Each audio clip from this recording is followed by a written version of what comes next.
संवाद आहे त्यात आनंद बुद्धांना असं म्हणतात की बनते मूलगंध, पुष्पगंध आणि सारगंध हे गंधाचे 3 प्रकार अख्ख्या जगाला ज्ञात आहेत. पण असा एकही गंधाचा प्रकार नाही की ज्याचा सुगंध वाऱ्याच्या दिशेने सुद्धा दरवळतो आणि वाऱ्याच्या विरुद्ध दिशेने सुद्धा दरवळतो. तेव्हा भगवान गौतम बुद्ध म्हणतात की आनंद, मूलगंध, पुष्पगंध आणि सारगंध हे गंधाचे 3 प्रकार अख्ख्या जगाला ज्ञात आहेत. पण एका महामानवाचा कीर्तिगंध असाही होता की ज्याचा सुगंध वाऱ्याच्या दिशेने सुद्धा दरवळला होता आणि वाऱ्याच्या विरुद्ध दिशेने सुद्धा दरवळला होता. त्यांचं नाव म्हणजे महात्मा फुले असावं असं मला वाटतं. कारण मित्रांनो, तुम्ही महात्मा फुलेच्या वेळचा कालखंड लक्षात घ्या.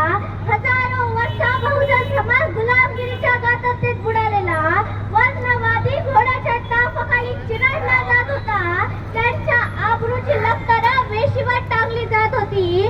जाती पातीचे भेदभाव मोठ्या प्रमाणावर वाढले होते. माणसाला माणसाची आठवण उरली नव्हती. वास्तव्याचं भान उरलं नव्हतं. श्रीमंतांनी आपलं सुख आणि गरिबांनी आपलं दुःख जपवून ठेवायचं.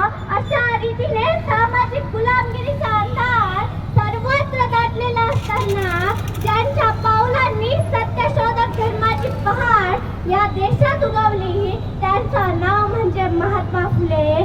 आफ्रिकेचे राष्ट्रीय अध्यक्ष नेल्सन मंडेलांनी महात्मा फुलेंचं गुलामगिरी नावाचं पुस्तक वाचलं आणि मंडेलांच्या डोळ्यात पाणी आलं आणि मंडेला म्हणाले की महात्मा फुले फक्त भारताच्या मातीतले नव्हे तर अखंड जगाच्या पाठीवरचे गुलामाच्या हक्कासाठी लढणारे पहिले म्हणजे महात्मा फुले. महात्मा फुलेंनी थॉमस पेनचा द राईट टू बी नावाचा ग्रंथ वाचला आणि त्यातला एक विचार महात्मा फुलेंना आवडला.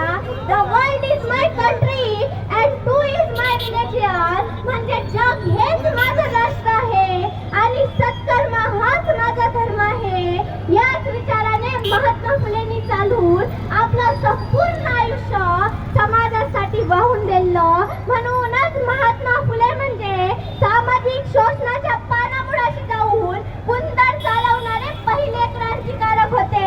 हुनवंताच्या टाचेखाली दगडल्या जाणाऱ्या माणसाला माणुसकीच्या प्राथमिक हक्कापासून लढणारे सैनिक म्हणून हे दिव्य काम करीत होते आणि ते महाराजांनी महात्मा फुलेंनी करून दाखवलं. म्हणूनच बुद्धी सम्राट डॉक्टर बाबासाहेब आंबेडकर यांनी महात्मा फुलेंना आपलं गुरु मानलं. तर महात्मा गांधींनी त्यांना खरे महात्मा म्हणून संबोधलं. सयाजीराव गायकवाडांनी त्यांना भुकाटी वॉशिंग्टनची उपमा दिली. तर शाहू महाराजांनी त्यांना मार्टिन लुथर किंगची उपमा दिली.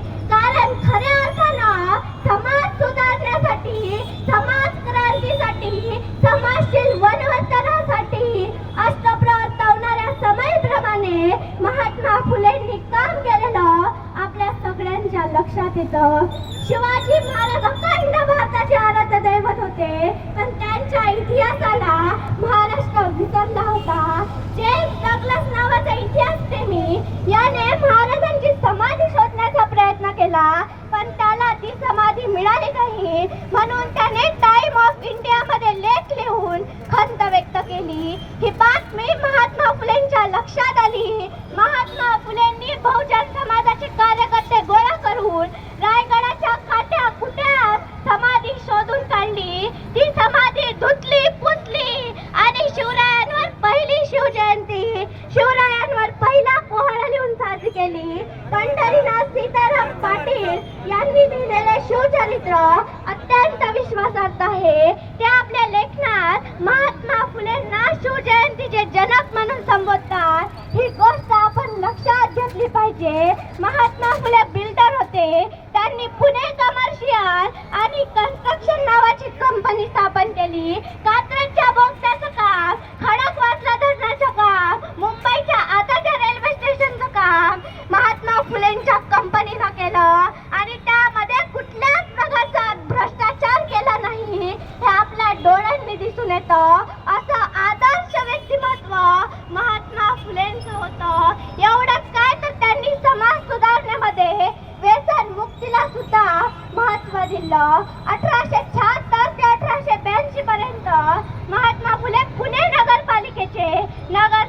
होते. नगरसेवक म्हणून त्यांनी गोरगरीब जनतेची अनेक कामे केली. समाज व्यसनाधीन बनू नये म्हणून त्यांनी दारूबंदी विरुद्ध लढा दिला. त्यासाठी त्यांनी अनेक चळवळी उभारल्या. महात्मा फुलेंनी लोकांच्या नळावर पाणी पोहोचवलं. स्वातंत्र्याच्या इतक्या वर्षानंतर आपण महात्मा फुलेंचं नाव तर घेतोच, पण त्यांचे विचार मात्र आचरणात आणत नाही. स्वातंत्र्याच्या इतक्या वर्षानंतर सुद्धा आपण लोकांच्या वाड्यावर पड्यावर नळावर पाणी पोहोचू शकलो नाही. पण दारू मात्र आम्ही पोहोचवली, पण पाणी पोहोचू शकलो नाही. ज्या माणसाचा इतिहास वाचल्याने जगण्याचा मोह निर्माण होतो, आज त्यांच्याच देशामध्ये मोहापासून दारू निर्माण केली जाते.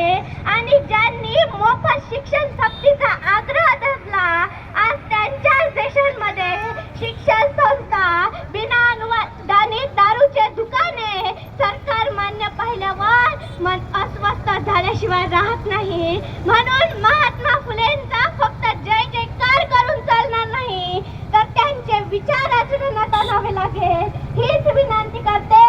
धन्यवाद. जय ज्योती, जय ज्योती. महात्मा फुलेंचा, छत्रपती शिवाजी महाराज की, राष्ट्रसंत तुकडोजी महाराज की. धन्यवाद. खऱ्या अर्थानं ह्या मुलीनं आपल्याला इतकं सुंदर भाषण दिलेलं आहे. आणि खऱ्या अर्थानं आज सावित्रीबाईनं जी मुलीसाठी शिक्षणाची दारं उघडी केली, खरोखर सावित्रीबाई फुले यांनी जी शिक्षणाची दारं उघडी केलेली आहे, त्याच्यामुळं आज ही मुलगी आपल्याला माईकवर इतकं सुंदर बोलू शकलेली आहे. पहिले चूल आणि मूल याच्यामध्ये असणाऱ्या स्त्रीला खऱ्या अर्थानं चूल आणि मुलीपासून वेगळं करून शिक्षणाच्या प्रवाहात ज्यांनी आणलं, आज आपण अगदी नगरसेवक पदापासून तर राष्ट्रपती पदापर्यंत सगळ्या पाहतो की महिला किती यशस्वी आहे. आपल्या देशाचं अर्थकारण सुद्धा अर्थमंत्री म्हणून निर्मला सीतारामन या पाहत आहेत. म्हणून महिला कोणत्या क्षेत्रात आघाडीवर नाही, आपलं घर प्रपंच कसा उत्तम